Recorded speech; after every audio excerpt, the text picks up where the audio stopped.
Welcome to my channel online astro Karur TV வாழ்வின் வழிகாட்டி. Mobile எண் 8072125687. ஆன்லைன் அஸ்ட்ரோ கரூர் டிவி வாழ்வின் வழிகாட்டி.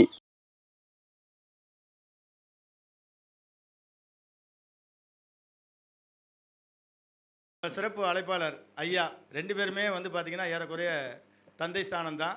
எங்களுக்கு இந்த சங்கத்துக்கு இந்த மீட்டிங் நடக்கிறதுக்கு 2 பேருமே ரொம்ப உறுதுணையாக இருந்து சப்போர்ட் பண்ணி மீடியாவிலேருந்து எல்லாத்தையுமே ரொம்ப சப்போர்ட் பண்ணியிருக்காங்க. ஐயா நான் கடைசி வரைக்கும் இருந்துட்டு கடைசியில் பேசுகிறேன்னு சொல்லிட்டு 2 பேர் வெயிட் பண்ணிட்டு இருக்காங்க. இப்போ பார்த்தீங்கன்னா மோகனூர்லேருந்து ஐயா பேசுவாங்க.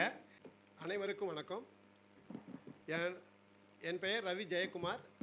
மோகனூர்லேருந்து, அதாவது சொந்த ஊர் கரூர், மோகனூரில் இருப்பதனால மோகனூர்லேருந்து சங்கம் உருவாக்கி, அதாவது அகத்தியர் ஜோதிட வித்யாலயா அறக்கட்டளை என்ற நிறுவனத்தை நிறுவி அதில் பயணம் பண்ணிக்கிட்டு இருக்கிறேன். அதனுடைய நிறுவனரும் தலைவருமாகிய அடியன் தான். அதாவது இந்த இடத்துக்கு வர்றதுக்கு பிரபஞ்சம் எனக்கு எந்த வகையில் சப்போர்ட் பண்ணிச்சு அப்படின்னு பார்த்தீங்கன்னா, கர்ண வகையில் தான் சப்போர்ட் பண்ணி வந்தேன். நான் ஒவ்வொருத்தரும் ஒவ்வொரு வகையில் சப்போர்ட் பண்ணி வந்திருப்பாங்க. ஜோதிடத்தில் நான் கர்ண வகையில் சப்போர்ட் பண்ணி தான் வந்தேன். சரியா? ஜோதிடத்தில் கர்ணம்னு ஒரு சப்ஜெக்ட் இருக்குது உள்ளுக்குள்ள. சரியா? திதின்னு ஒரு சப்ஜெக்ட் இருக்குது, யோகம்னு ஒரு சப்ஜெக்ட் இருக்குது. இது மூணையும் வச்சுக்கிட்டு தான் நான் பயணிச்சுக்கிட்டு இருக்கிறேன். அதாவது நட்சத்திரம்ங்கிறது ஒரு சப்ஜெக்ட், தனி சப்ஜெக்டாக இருக்காங்க. அதே மாதிரி ஒவ்வொரு கர்ணம்ங்கிறது ஒரு சப்ஜெக்ட் இருக்குது அப்படின்னு நான் சொல்கிறேன். இப்போது அதாவது ஒரு விழா ஆரம்பிக்கணும்னா என்ன தேவை அப்படின்னு கேட்டிங்கன்னா, அதாவது சூரிய நட்சத்திரமோ செவ்வாய் நட்சத்திரமோ தேவை அப்படின்னு சொல்லுவாங்க. ஒரு விழா ஆரம்பிக்கணும்னா சூரிய நட்சத்திரமோ செவ்வாய் நட்சத்திரமோ தேவை அப்படிங்கிறதுக்கு அர்த்தம். ஒரு வெற்றி வேணும்னா என்ன வேணும் அப்படின்னு கேட்டால் செவ்வாய் நட்சத்திரம் மட்டும் வேணும். ஒரு கூட்டமோ ஒரு விழாவோ ஒரு நிர்வாகமோ ஒரு தொழிலோ வெற்றி பெறணும்னால், ஒரு சண்டையோ எது நடந்தாலும் சரி, அதில் வெற்றின்னு ஒரு அடையாளம் வேணும்னால் என்ன வேணும்? செவ்வாய் வேணும். செவ்வாய் இருந்தால் மட்டும்தான் வெற்றிங்கிற அடையாளத்தை பார்க்க முடியும்.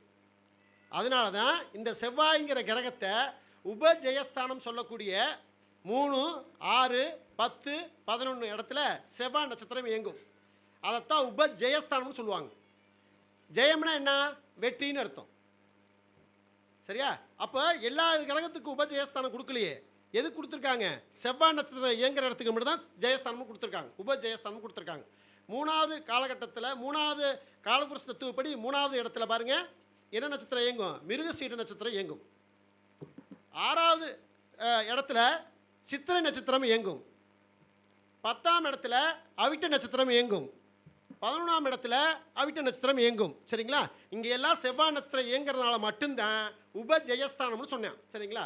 அப்போ ஜெயங்கிறதுக்கு அடையாளம் யார் அதிகாரிங்க? செவ்வாய் தான். சரிங்களா? அப்போது 9 கோளுக்கும் அதிகாரம் பெற்ற தலைவர் யார்? 9 கோளுக்கும் அதிகாரம் பெற்ற தலைவர் யார்? விநாயகர். சரிங்களா? 9 கோளையும் சம்பந்தப்படுத்தி பரிகாரத்துக்கு அங்கே போக சொல்லக்கூடியவர் அவர் தான். அவரை துதிப்பாடி ஆரம்பத்திலேயே அழைச்சது பிரபஞ்சம். யார? கவியரசனை. சரிங்களா? கவியரசனை துதிப்பாட பிரபஞ்சம் அழைச்சது. அதனால சொல்கிறேன், ஜோதிடங்கிறது மிகப்பெரிய உண்மையான கலை. சரிங்களா? அதாவது வாழ்க்கையில் அடிபட்டவங்க, சித்திரவைக்கு ஆளானவங்க, பாதிக்கப்பட்டவங்க, அதாவது பெரிய வகையில் அனுபவிச்சவங்க தான் ஜோதிடத்துக்குள்ளே வராங்க. நல்லா வச்சு புரிஞ்சுக்கும். ஏன் இப்படி எல்லாம் வராங்க ஜோதிடம்னா, ஜோதிடக்கலை தாங்க 8வது கலை. ஆயக்கலை 64ல் 8வது கலை எது? ஜோதிடக்கலை தான். சரிங்களா? அப்போ 8ங்கிற நம்பர் தான் ஜோதிடமே. அப்போ 8 நம்ம என்ன சொல்கிறோங்க? அவமானம் அப்படின்னு சொல்கிறோமா இல்லையா? அப்போ 8வது கலை ஜோதிடம் எப்படி இருக்கும்? அவமானப்பட்டவன் ஜோதிடத்துக்குள்ள வர முடியும். ஏதோ ஒரு வகையில் பாதிக்கப்பட்டவனாலும் ஜோதிடத்துக்குள்ள வர முடியும். சொல்லுங்க பார்க்கலாம். 8வது கலையும் தெரியுது. அப்போ அந்த பாதிப்பு இல்லாமல் நீ வர முடியாதுல்ல உள்ளுக்க. அப்போது தொடணும்னா அந்த விஷயத்தை அனுபவிச்சாதான் நீ உள்ளே வர முடியும். சரியா? நீ வந்துட்டா நீ பல்லாண்டினா உதட்டா நீ சொல்கிறது பெரிய விஷயம் இல்லை. நல்லா ஃபஸ்ட்டு புரிஞ்சுக்கணும். சரிங்களா? அப்போ ஜோதிடங்கிறது மிகப்பெரியமான அற்புதமான கலை. சரிங்களா? அப்போது ஒவ்வொருத்தரும் ஒவ்வொன்றை தொட்டு வந்திருப்பாங்க. நான் கரணத்தை தொட்டு வந்திருக்கேன். அதையும் நல்ல பேர் வாங்கியிருக்கேன், நல்ல மதிப்பு கொடுத்துருக்காங்க, நல்ல செல்வாக்கு கொடுத்துருக்காங்க, இன்றைக்கி தலைவர் பதவியை கொடுத்துருக்காங்க, அதாவது ஒரு நிர்வாகம் நடத்துறதுக்கு அமைப்பு கொடுத்துருக்காங்க. இது நான் கொடுத்ததுன்னு நினைக்கிறீங்க, நான் எடுத்தது அல்ல. நல்ல வச்சு புரிஞ்சுங்க. பிரபஞ்சம் தள்ளப்பட்டது. பிரபஞ்சம் தான். பிரபஞ்சம் அனுமதி இல்லாமல் யாரும் ஜோதிடம் ஆக முடியாது. நல்ல வச்சு புரிஞ்சுங்க. பிரபஞ்சம் அனுமதி இல்லாமல் யாருமே எக்காரணத்தை கொண்டு ஜோதிடம் ஆக முடியாது. சரியா? நான் 100க்கு 300 தடவை என் வாயில் வர்றது பிரபஞ்சம் பிரபஞ்சம் தான் வரும். சரிங்களா? அப்போது அதனுடைய அனுமதினால ஒருத்தர் வந்து குறையாக இருக்கலாம், இப்போ தான் அனுபவமாக இருக்கலாம். இப்போ தான் இந்த ஐயா பேசினார், அவர் கருத்துக்கள் அருமையாக சொன்னார். ஆனால் தெளிவாக சொல்கிற இடத்துல ஐயா இல்லை. அதுக்காக அவர் ஜோடி இல்லைன்னு சொல்ல முடியுமா? சொல்லுங்க பார்க்கலாம். இப்போ தான் முதல் ஸ்டேஜ் ஏறுறாரு அவர் வாட்டில். அதாவது நானும் பேசணுமே, என் கருத்தையும் கொடுக்கணுமேங்கிற வேகம் இருக்குது பார்த்தியா, அதுதான் ஜோதிடர். நல்ல பெஸ்ட்டு புரிஞ்சுக்கு. சரியா? அழகாக பேசுகிறவங்கெல்லாம் ஜோதிடர் ஆக முடியாது. சரிங்களா? அழகாக பேசிட்டா மட்டும் ஜோதிடர் ஆக முடியாது. அவரை பேசலாம், அவர்கிட்ட ஜோதிட கருத்து இருக்குது, அதை எந்த விதத்தில் சொல்கிறணுங்கிற விஷயம் தெரியல அவருக்கு, அவ்வளோதான். மற்றபடி எதுவும் கிடையாது. அதுக்காக அவர் ஜோதிடம் இல்லைன்னு சொல்ல முடியாது. சரிங்களா? எல்லா விதத்துக்கிட்டையும் ஜோதிடம் ஏதோ ஒரு வகையில் அங்கத்தில் ஒட்டியிருந்தால் மட்டுமே இந்த இடத்துக்கு வர முடியும். ஜோதிட ஆன்மா கருத்துக்கள் ஏதோ ஒரு வகையில் உடம்பு ரீதியாக ஒட்டி இருந்தாலோ, தொட்டு இருந்தாலோ, பார்த்துருந்தாலோ, அனுபவிச்சிருந்தாலோ, பாதிக்கப்பட்டாலோ அவங்க மட்டும்தான் இந்த காம்பவுண்டுக்குள்ளே வர முடியும். வேறு வகையில் வர முடியாது. சரியா? அப்போ ஜோதிடங்கிறது எவ்வளோ பெரிய புரிதல் தெரியுங்களா? எவ்வளோ விஷயங்கள் இருக்குது, கடல் மாதிரி கொட்டி கிடக்குது உள்ளுக்க, எதுவுமே தொடக்கூட முடியாது. அதில் நான் நீங்கிற பேரம் பேசுறதுக்குலாம் இங்கே இடமே கிடையாது. சரிங்களா? அவங்க கருத்துக்களை பதிவு பண்ணால் ஒரு சூழ்நிலை இன்னைக்கு நான் பேசுகிறது ஜெயிக்கலாம், நாளைக்கு தோற்று போகலாம். என்றைக்கும் ஜெயிச்சுக்கிட்டே இருந்தால் அப்போ வேறு பிரபஞ்சத்தில் வர முடியாதுல்ல, உள்ளே நுழைய முடியாதுல்ல. அவங்க கருத்துக்களை எப்படி கொடுக்க முடியும்? என்றைக்குமே நீயே நின்று நீயே ஜெயிச்சுக்கிட்டு இருந்தீங்கன்னா அப்போ மற்றவங்களுக்கு எங்கே வாய்ப்பு கிடைக்கும்? பிரபஞ்சத்தில் எல்லாருமே ஒரு மனிதர்கள் தான். சரிங்களா? அப்போ எல்லாரும் படைக்கப்பட்டவங்க தான். சரியா? எல்லாருமே ஆக்கப்பட்டவங்க தான். எல்லாரும் ஆசைப்பட்டவங்க தான். எல்லாரும் ஒரு ஆசை நோக்கி ஓடிக்கிட்டு இருக்கிறோம். சரியா? எந்த இடத்துல ஜெயிப்போங்கிற எதிர்பார்ப்போட போயிட்டு இருக்கிறோம். சரிங்களா? அதில் இன்னைக்கு நான் ஜெயிப்பேன், நாளைக்கு ஆறுமுக ஐயா ஜெயிப்பார், நாளைக்கு ராகுபோட் ராஜா ஐயா ஜெயிப்பார், நாளைக்கு விஜயகுமார் ஐயா ஜெயிப்பார். இதெல்லாம் ஜகசம். சரிங்களா? இதில் வந்து நீ நான் போட்டி போட்டுக்கிட்டு ஒருத்தரை குறை சொல்லிக்கிட்டு, அதாவது நடத்துகிறவங்களையும் நடத்த விட மாட்டேங்கிறாங்க, பேசுகிறவங்களையும் பேச விட மாட்டேங்கிறாங்க, பேசுகிறவங்களையும் குற்றம் சொல்லி ஆஃப் பண்ணிடுறாங்க, இல்லை நீ பெருசு நான் பெருசுன்னு சொல்லி பேரம் பேசிடுறாங்க, இல்லைன்னா நாளைக்கு இங்கே வந்தீங்கன்னா என் கூடத்துக்கு வராது அப்படிங்கிறாங்க. இதெல்லாம் எல்லா விஷயம் நடக்குது, புரிஞ்சுக்குங்க. இதெல்லாம் நொந்து போய் போச்சு. சரிங்களா? அப்போ இதெல்லாம் தாண்டி தாங்க நடத்திக்கிட்டு இருக்கிறோம். மீட்டிங்கெல்லாம் நடத்திக்கிட்டு இருக்கிறோம். அதுதான் இன்னைக்கு நான் பதிவு பண்ணுறேன். ஐயா மீட்டிங் எங்கே வச்சாலும் சொன்னாலும் சரி, நான் முதல்ல வந்து நின்று நடத்தி கொடுப்பேன். கண்டிப்பாக புரிஞ்சுங்க. அதில் எந்த மாற்று கருத்துக்கள் கிடையாது. அன்னைக்கு சொன்னதோ அப்படி தான் சொன்னேன், இன்னைக்கு சொல்கிறது அதே தான் சொல்கிறேன். சரிங்களா? அதாவது என்ன பொருள் சேவை வந்தாலும் சரி, முடியலாம் சொல்லுங்கள், நானே வந்து கூட எல்லாத்தையும் போட்டு நடத்தி தரேன் கண்டிப்பாலுமே. ஏன்னா அந்த வாய்ப்பு பிரபஞ்சம் நம்மளுக்கு கொடுத்துருக்குது. சரிங்களா? அதாவது இப்போ நானும் எப்படா நடத்துறதுன்னு உள்ளதான் இருந்தோம். நல்லா பெஸ்ட்டு புரிஞ்சுங்க. நடத்துறதுக்கு வழி தெரியாமல் நடத்துட்டா ராஜா உன்னால் முடியும் அப்படின்னு தள்ளுறதுக்கு 10 பேர் இருக்கிறாங்க. ஆமாம், கண்டிப்பாலுமே சூப்பர். முருகனே சகனம் கொடுத்துட்டாங்கிறாங்க. நல்ல வச்சு எனக்கு என்னுடைய உடன்பிறா தங்கச்சி அவங்க. சரியா? அதாவது எப்போ வந்தாலும் நான் சொல்லிட்டேன்னா அந்த இதுக்கு மறுக்கருத்து இருக்காது. நான் திருச்சியில் தான் என் தலைமையில் நடத்துகிறாங்க, நீங்கள் கண்டிப்பாக வரணும் பாப்பா அப்படின்னு. சரியா? நிச்சயமாக வந்துடுறேன் அப்படின்னாங்க. வேலையை முடிச்சுட்டு இப்போ வந்திருக்காங்க. சரியா? இதுதான் பெருமை, இதுதான் தகுதி. நம்மளுக்கு வேறு என்ன தகுதி வேணும்? நம்ம சொல்ல யார் அவங்க எங்கே பிறந்தாங்களோ, நான் எங்கே பிறந்தனோ, இன்றைக்கி ஜோதிட வேலையில் அவங்க எனக்கு மதிப்பு கொடுக்குறாங்க, நான் அவங்களுக்கு மதிப்பு கொடுக்குறேன். இதுதாங்க ஜோதிடம். சரியா? ஜோதிடத்தில் இன்றைக்கி இப்போ தர்மராஜன் சொல்லி பாண்டியன் சொல்லி சென்னையிலேருந்து எனக்காக வந்திருக்காங்க. என்னுடைய கஸ்டமர் எனக்கிட்ட பார்க்குறவங்க என்னுடைய விருப்பத்துக்காக ஒன்று பெருமைப்படுத்துங்கிறதுக்காக நான் வரேன்னு வந்தாங்க. சரிங்களா? நைட்டு பகலாக வந்தாங்க. சரிங்களா? அப்போ இதுதாங்க பெருமை. நாம் வேறு என்ன சேர்க்க போகிறோம்? நான் இன்னைக்கு கிட்டத்தட்ட 20 பேர்த்த நான் வாலின்றியே கூப்பிட்டு வாங்க சிறப்பு செய்யுங்க, முதல் மீட்டிங் வச்சுருக்காங்க, என் தலைமையில் வச்சுருக்காங்க, வந்து சிறப்பு கொடுங்க அப்படின்னு சொல்லி சொன்னேன். எல்லாருமே வந்திருக்காங்க. அறிவியல் ஐயா திருச்சியிலேருந்து வந்திருக்காரு, ரவிச்சந்திர ஐயா திருச்சியிலேருந்து வந்திருக்காங்க. எல்லாம் நான் ஒவ்வொருத்தையும் கூப்பிட்டு சொன்னேன். சரிங்களா? அதாவது என்னுடைய மீட்டிங் இந்த மாதம் நடத்தவே இல்லை. ஏன் தெரியுமா? நம்ம தலைமையில் ஒரு மீட்டிங் நடத்துது, நாம் எப்போடா நடத்திக்கலாம். நல்லா வச்சு புரிஞ்சுங்க. அதனால இந்த மீட்டிங் தான் முக்கியத்துவம் கொடுக்கணுங்கிறதுக்காக இதை நடத்துகிறேன். புரிஞ்சுங்க. நான் ஒவ்வொரு ஊர்லேயும் நடத்துறதுக்காக ஐடியா பண்ணி நடத்திக்கிட்டு இருக்கேன். ஒரே ஊரில் நடத்தினா ஒருத்தரவே திரும்ப கூப்பிட்ற மாதிரி இருக்குது. சரியா? அதனால சரி அந்தந்த ஊரில் நடத்தி அவங்கவுங்கள புதுசாக கூப்பிட்டு பேச வைப்போம். ஒரு 10 பேர் கிடைக்க மாட்டாங்க, 10 பேர் கிடைக்க மாட்டாங்க. நம்மள்கிட்ட சேனல் இருக்குது, நம்ம கேமரா தான். சரியா? நம்ம எங்கே வேணாலும் நடத்தலாம். எந்த இடத்துல போய் நடத்தணும், கார் இருக்குது, எல்லாமே காரோட பெசல சொல்லி ஆகணும் கண்டிப்பாலுமே. ஏன்னா கார் 30 தான் வாங்கினேன். அதை கரெக்டாக, அதாவது அதனுடைய நம்பர் வந்து 9605. அது வந்து அதுக்கு மொத்தமாக கூட்டினா 20ன்னு வரும். 20ங்கிறது 2ஆம் நம்பர். 2னா என்ன? சந்திரனுக்குரியது. சந்திரனா திங்கக்கிழமை இன்னைக்கு முதல் நாளாக இங்கே தான் கொண்டு வரேன் காரை. நல்லா பெஸ்ட்டு புரிஞ்சுக்கு. பிரபஞ்ச அனுமதி இல்லாமல் வராதுங்க. Right, okay. அப்போ ஆட்டோமேட்டிக் கொண்டு வந்துருச்சு. இப்போ அது ஐயா சொன்னார், தர்மராஜ் ஐயா சொன்னார் 16 சூப்பராக இருந்துச்சு உண்மையிலுமே. சரியா? ரைமிங்கா. சரியா? 16 அப்படிங்கிறதுலேயே பெருக்குது. 16 செல்வம் பெற்று பெருவாழ்வு வாழ்க்கைன்னு சொல்கிறது வந்துருச்சு. ஓகே. 6ங்கிறது பெருக்கம். சரிங்களா?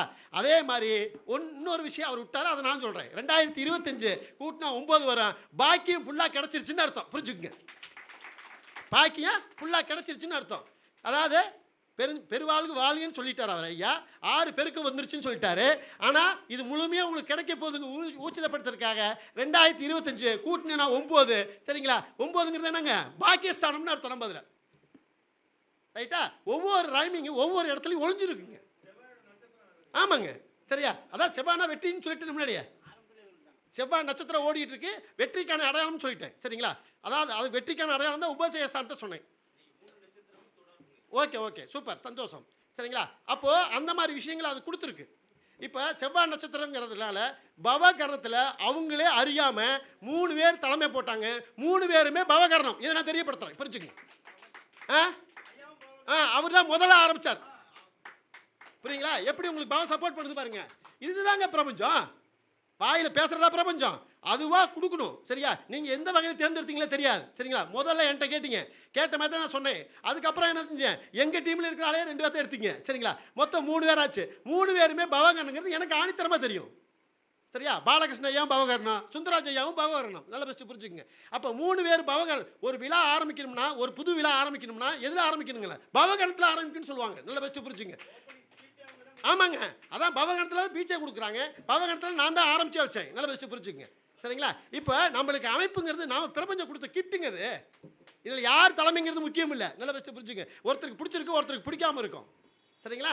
அதாவது என்னை பிடிச்சவங்க 10 பேருக்கு பிடிச்சவங்களும் இருப்பாங்க, 10 பேர் பிடிக்காம இருப்பாங்க. யாருக்கு அந்த பதவி கிடைக்குங்கிறது தான் முக்கியம். நல்ல பெஸ்ட்டு புரிஞ்சுங்க. நீ பிடிக்குது பிடிக்கலைங்கிறது அங்கே முக்கியம் இல்லை. நல்ல பெஸ்ட்டு புரிஞ்சுங்க. அந்த இடத்துல அந்த வாய்ப்பு நம்மளுக்கு கொடுத்துருக்கு பிரபஞ்சம், சரிங்களா? அப்போ பவகரணத்தில் 3 பேர் பிறந்திருக்கிறனால 3 பேருமே பவகரணத்தை வச்சு ஆரம்பிக்கிறதுக்கான வாய்ப்பு இந்த காவேரி சங்கத்துக்கு கிடைச்சிது. அந்த காவேரி சங்கத்துக்கு கிடைச்சதுங்கிறத விட எங்களுக்கு ஒரு பாக்கியம் கிடைச்சது அப்படின்னு நான் பெருமைப்படுத்துகிறேன். கண்டிப்பாக இல்லைன்னா தெரியப்படுத்த முடியாதுல்ல. இப்போ தெரியப்படுத்துறதுக்கு ஒரு வாய்ப்பு கிடைச்சதுல்ல, அப்போ ஆட்டோமேட்டிக்காக பிரபஞ்சம் எங்களுக்கு வழிகாட்டுதுன்னு அர்த்தம், சரிங்களா? அப்படி ஒரு வாய்ப்பு அது கொடுத்துச்சு. நான் கர்ண அடிப்படையில் தான் உள்ளே வந்தேன். கர்ணம்னு சொல்கிறாங்க, ஆனால் கர்ணம் தப்பினால் மரணம் அப்படின்னு தான் எல்லாத்துக்குமே தெரியும். ஏன் கர்ணம் தப்பினால் மரணம் அப்படின்னு சொல்கிறாங்க? ஏன் கர்ணம் தப்பினால் மரணம் அப்படிங்கிற ஒரு இதை சொல்லிட்டு அந்த அதாவது கர்ணம் தப்பினால் மரணம் சொல்கிறாங்க. ஏன்றது யாருக்கும் ஒரு சில பேருக்கு தெரியறதில்லை, சரிங்களா? அதாவது ஆயுள் காரகன் யார் அப்படின்னா சனி பகவான். ஆயுள் காரகன் யார்? சனி பகவான். அப்போது அந்த சனி வந்து என்ன தத்துவங்க? காற்று தத்துவம், சரிங்களா? அப்போது 8ஆம் அதிபதி சனி பகவான் நாம் சொல்கிறோம், சரிங்களா?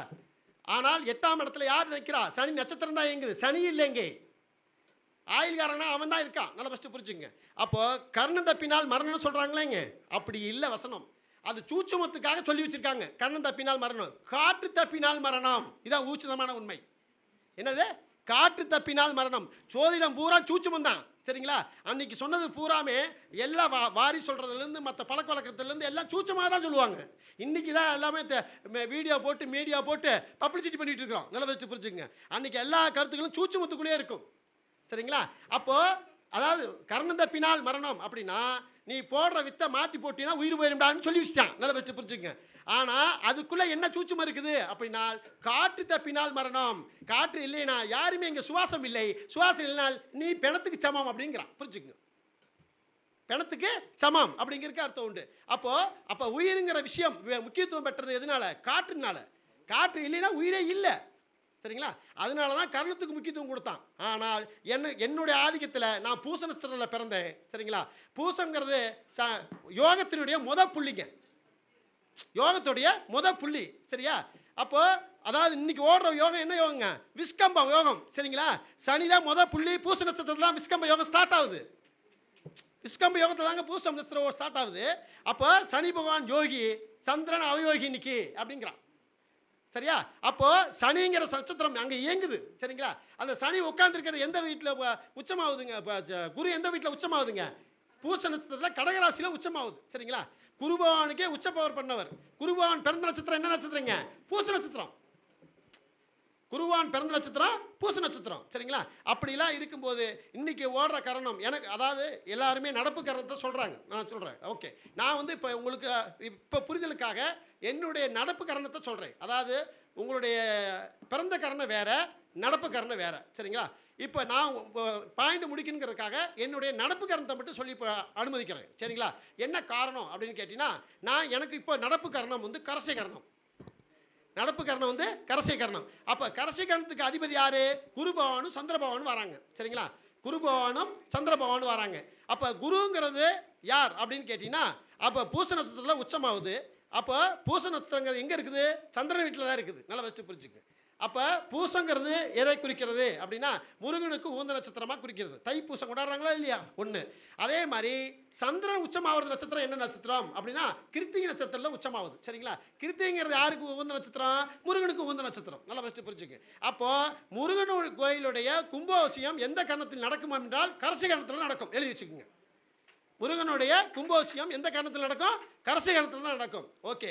அப்போது ஏன் நடப்பு கரணத்தை நான் எடுத்துக்கிட்டேன் அப்படின்னு கேட்டிங்கன்னா, நான் நடப்பு கரணம் வந்ததுக்கு அப்புறம் தான், நடப்பு கரணம் எதுன்னு கண்டுபிடிச்சதுக்கு அப்புறம் தான் ஜோதிடத்துக்குள்ள நான் ஜெயிச்சேன். நல்லா ஃபஸ்ட்டு புரிஞ்சுக்கு. சரிங்களா? அப்போ எனக்கு ஓடுற கரணம் நடப்பு கரணம், கரசை கரணம் சொன்னேன். நான் பிறந்த கரணம் பவகரணம். இன்னைக்கு வயசு கணக்குப்படி இன்னைக்கு எத்தனை வயசுங்க? 49 வயசு. இப்போ 50 ஆயிடுச்சு. இப்போ 50 நடக்க ஆரம்பிச்சிருச்சு. இப்போ 55 வயசு வரைக்கும் எனக்கு என்ன கரணம் தான் ஓடுங்க? கரசை கரணம் தான் ஓடும். ஒரு கரணத்துக்கு 11 வயசுங்க. ஒரு கரணத்துக்கு எத்தனை வயசுங்க? 11 வயசு. சரிங்களா? அப்போ 5 11 55. 55 வயசு வரைக்கும் எனக்கு ஓடுற கரணம் கரசை கரணம். நல்லா பெஸ்ட்டு புரிஞ்சுங்க. சரிங்களா? அப்போ அந்த கரசை கரணத்தில் தான் எனக்கு வாரிசு பிறந்தான். கரசை கரணத்தில் தான் வாரிசு பிறந்தான். சரிங்களா? வாரிசு பிறந்தது என்ன கரணத்தில் பிறந்தான்? அதே கரசை கரணத்தோடு பிறந்தான். அதே கரசை கரணத்தோட வாரிசு பிறந்தான். இப்போ 2.5 வயசு தான் ஆகுது எனக்கு பையன் பிறந்து. எனக்கு பையன் பிறந்து 2.5 வயசு தாங்க ஆகுது. ஆனால் இந்த கரசை கரணத்தில் தான் வாரிசு எனக்கு பகவான் கொடுத்தார். நல்லா ஃபஸ்ட்டு புரிஞ்சுக்கங்க. அப்போ ஆட்டோமேட்டிக்காக பிரபஞ்சம் எந்த காலகட்டத்தில் நடக்கணுங்கிறது என்பதை கர்ணம் முடிவு பண்ணுது அப்படிங்கிறது தான் என்னுடைய வாதம். நல்லா ஃபஸ்ட்டு புரிஞ்சுக்கும். சரிங்களா? அப்போது அந்த கரசை காலத்தில் பிறந்து இன்றைக்கி கரசை காலத்தில் தான் நான் ஓடிக்கிட்டு இருக்கிறேன். இன்றைக்கி திங்கக்கிழமை நாளுங்கிறதுனால எனக்கு பேசுறதுக்கு வாய்ப்பு கிடச்சிது. நல்லா ஃபஸ்ட்டு புரிஞ்சுக்கு. அதுவும் இல்லாமல் இப்போ ஓடிக்கிட்டு இருக்க கரணம் கரசை கரணம். இப்போ ஓடிக்கிட்டு இருக்க கரணம் கரசை கரணம். நல்லா ஃபஸ்ட்டு புரிஞ்சுங்க. அப்போ கரசை கரணம் எந்த அளவுக்கு ஒரு மனிதனுக்கு சப்போர்ட் பண்ணுதுன்னா, அவங்களுக்கு கரசை கரணமாக இருந்தால் கண்டிப்பாக சப்போர்ட் பண்ணும் எந்த விதத்துலையுமே. சரியா? நடப்பு கரணமாக இருக்கலாம் அல்லது பிறந்த கரணமாக இருக்கலாம். சரிங்களா? அப்போ உள்ள 2ஆம் நம்பராக இருக்கலாம், அல்லது சந்திரனுடைய நட்சத்திரமாக இருக்கலாம், அல்லது குருவோடைய நட்சத்திரமாக இருக்கலாம். இது எல்லாமே பயணிக்கிறவங்க தான் இங்கே இருப்பாங்க. நல்லா ஃபஸ்ட்டு புரிஞ்சுங்க. அப்போ ஆட்டோமேட்டிக்காக பிரபஞ்சம் அது கொடுத்துருது, நாம் எடுக்க முடியாது. சரிங்களா? அந்த மாதிரி விஷயம் ஒன்று. அப்போது இது கரணத்தினுடைய சூட்சுமம். சரிங்களா? இப்போ இதே மாதிரி ஒவ்வொரு கரணத்துக்கும் உங்களுடைய நடப்பு கரணம் என்ன கரணங்கிறத தெரிஞ்சுக்கணும்னால் 11 வருஷத்தை ஒரு கரணத்துக்கு போட்டு கூட்டிக்கிங்க. கண்டிப்பாக உங்கள் நடப்பு கரணத்தை தெரிஞ்சுக்கலாம். நடப்பு கரணத்தை அடிப்படையில் ஒரு பயணம் செஞ்சு பாருங்கள், ஒரு தொழில் ஆரம்பித்து பாருங்கள். உங்கள் காரியம் வெற்றி ஆகும்னா கண்டிப்பாக வெற்றி ஆகும். சரிங்களா? ஒன்று. அடுத்த முறையாக அதாவது இப்போ ஒரு மீட்டிங்கில் சொல்லியிருக்கிறேன். இருந்தாலும் உங்களுக்கு ஒரு புரிதலுக்காக நான் சொல்கிறேன். அதாவது ஒரு விஷயம் வந்து நம்ம எடுக்கணும் அப்படின்னு கேட்டிங்கன்னா, அதாவது காலபுருஷனை வச்சு எடுக்கிறோம் அப்படிங்கிறதுக்கு அர்த்தம். காலபுருஷனில் பார்த்தீங்கன்னா சரலக்கணம் பூரா என்ன ஸ்தானத்தை பெறும் அப்படிங்கிறதுக்கு அர்த்தம். சரலக்கணம் பூரா எந்த ஸ்தானத்தை பெறும் அப்படின்னு அர்த்தம். அப்படிங்கிற அர்த்தம். சரலக்கணம்லாம் என்ன ஸ்தானம்? என்ன அதாவது கேந்திரம், திரிகோணம் அப்படி சொல்கிறாங்களா இல்லைங்க? உபச்சயஸ்தானம், அபோகலிக்கம், பணபரம் அப்படி சொல்கிறாங்களா இல்லையா? அப்போது அதாவது சரலக்கணம் பூரா என்ன ஸ்தானத்தை பெறும் அப்படின்னு கேட்டால் கேந்திர ஸ்தானத்தை பெறும். சரலக்கணம் பூரா என்ன ஸ்தானத்தை பெறும்? கேந்திரத்தை பெறும். ஆனால் அதுக்கு இன்னொரு பேரும் நான் சொல்கிறேன், இந்த ஜென்மம்னு அர்த்தம். என்ன ஜென்மம்? இந்த ஜென்மம்னு அர்த்தம். இந்த ஜென்மத்தில் நீ எதை அணிவிக்க பிறந்திருக்கிறாய் அப்படின்னு பார்க்கணும்னால் 1 4 7 10 பார்க்க வேண்டும். 1 4 7 10 பார்க்க வேண்டும். அதுதான் சரலக்கணம். சரிங்களா? மேசம் 1, ரைட்டா? அடுத்தது கடகம் எத்தனைங்க? 4. அடுத்தது 7. துலாம் அடுத்தது 10. அவ்வளோதான். இதுதானே சரலக்கணம். அப்போ இதெல்லாம் சரலக்கணங்கிறப்போ 1 4 7 10 கேந்திரமா? அந்த 1 4 10ங்கிறது இந்த ஜென்மமா? இந்த ஜென்மங்கிறது என்னங்க? இந்த ஜென்மத்தை வச்சு எப்படி நீ அழகாக பதில் எடுக்கலாம் பாருங்க. 1 மூளையா, சுய முயற்சியா, இன்பமா? Right, okay. அதாவது சொந்த முயற்சி அப்படின்னா லக்கணம் சரியாக இருக்கணும். சொந்த முயற்சி சரியாக இருக்கணும், லக்கணம் சரியாக இருக்கணும். ஆனால் விதி எதுங்க? யாராவது சொல்லு பார்க்கலாம். சோசியல் தான் நம்ம எல்லாமே. விதி எது? விதி எது?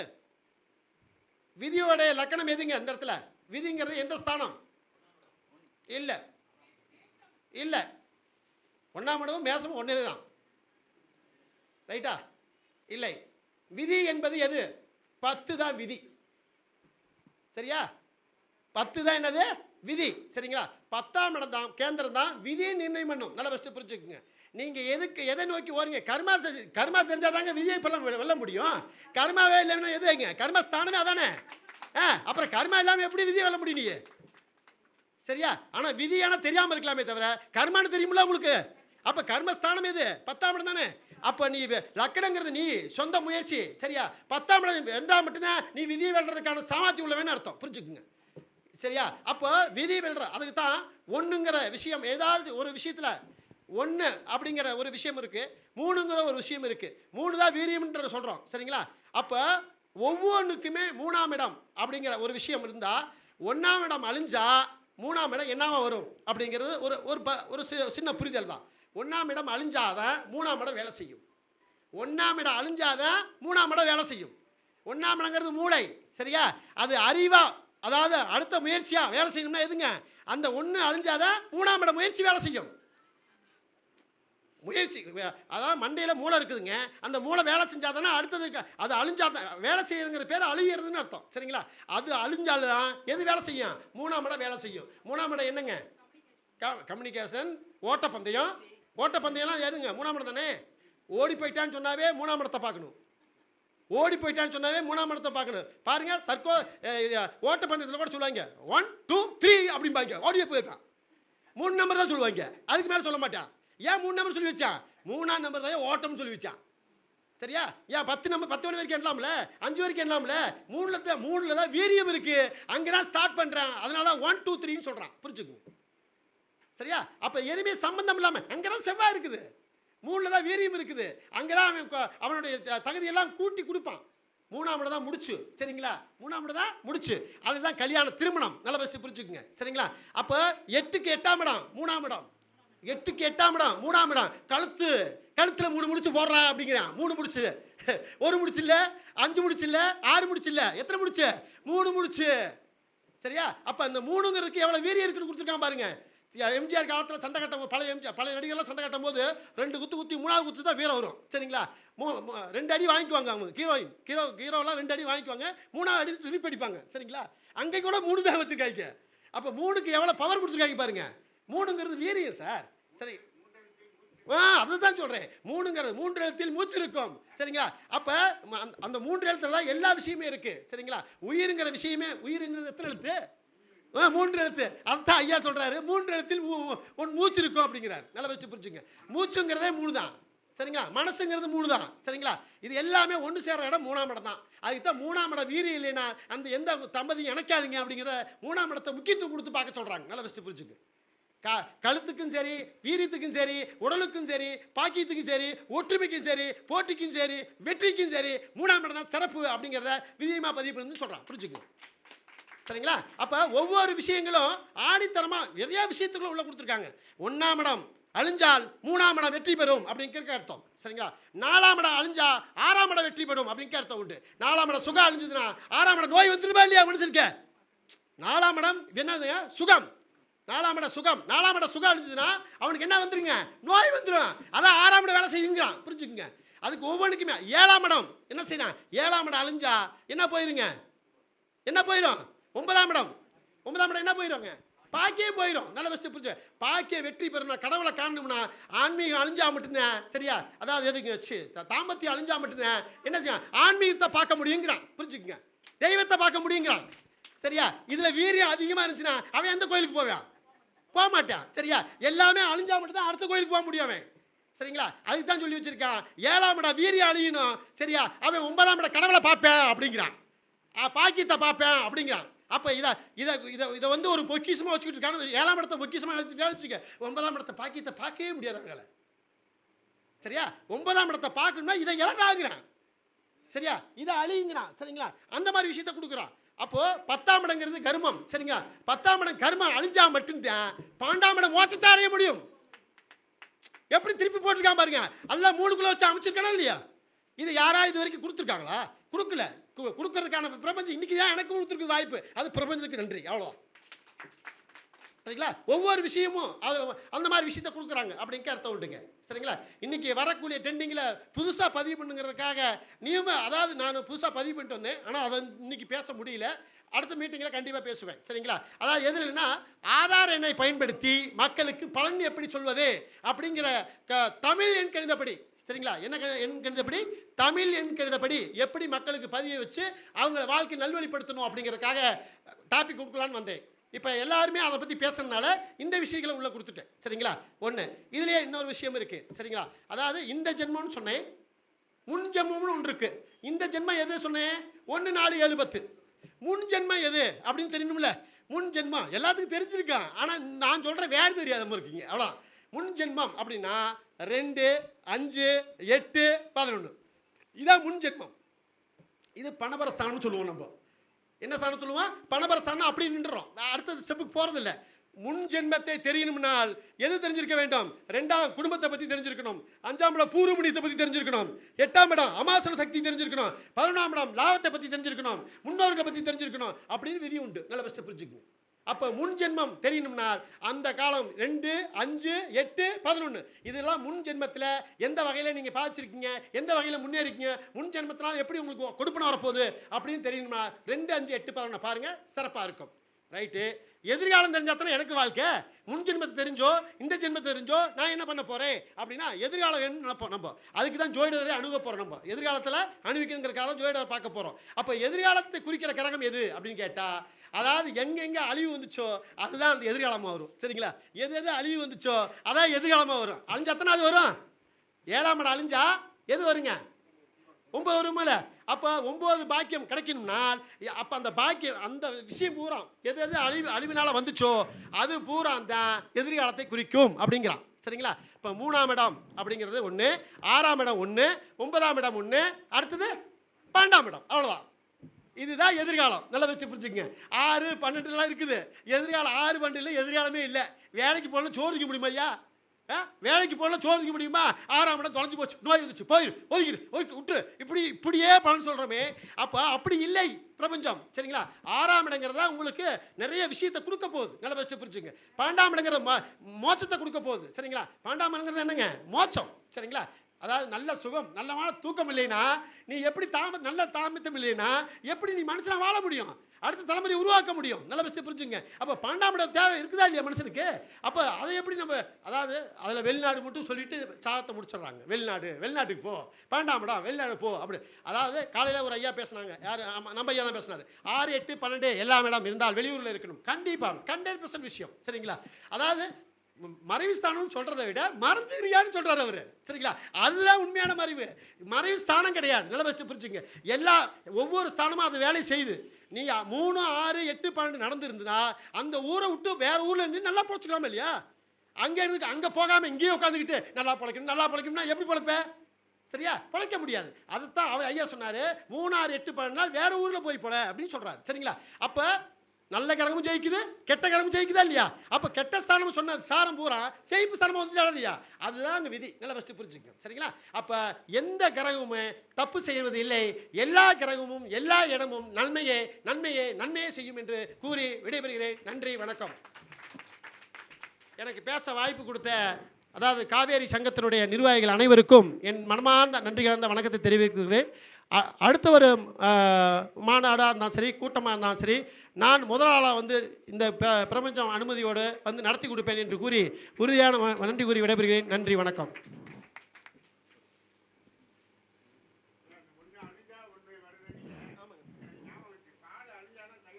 ஆமாங்க, அதுதான் உண்மை. சூப்பரான உண்மை. அதான் அருமையான பதில் சொல்கிறாங்க. அது பொருள் விளக்கம். சரிங்களா? நம்ம கட்டத்தை விளக்கத்தை மட்டும் சொல்லியிருக்கிறோம். இன்னும் பொருள் விளக்கம் அடுத்த மீட்டிங்கில் சொல்கிறேன். ஐயா சொன்னது நிறைய விஷயம் சொல்கிறேன். ஐயா அருமையான ஒரு எடுத்துக்காட்டை கொடுத்தீங்க. சூப்பர். பிரபஞ்சம் இப்போ தான் மழை பெஞ்சு ஓஞ்ச மாதிரி இருக்கு. எப்படி இருந்துச்சு ஸ்பீச்சு? அப்போ ஜோராக ஒரு நல்ல பலத்த ஒரு கைத்தட்டல் தட்டலாமே. எவ்வளோ விஷயங்களை கொடுத்துருக்காங்க. எந்த மேடையில் போனாலும் கிடைக்காது. 2 5 8 11 சொல்லுவோம், 3 6 9 12 சொல்லுவோம். சரிங்களா? ஜென்ரலாக வந்து புத்தகத்தில் மட்டும்தான் படிச்சிருப்போம். அது என்ன இதுன்னு சொல்லிட்டு அங்கேயே படிச்சுட்டு அதோட மறந்து போயிருப்போம். இந்த மாதிரி ஒரு சிறப்பான ஒரு விளக்கம் நம்ம சங்கத்தில் வந்து கொடுத்துருக்காங்க.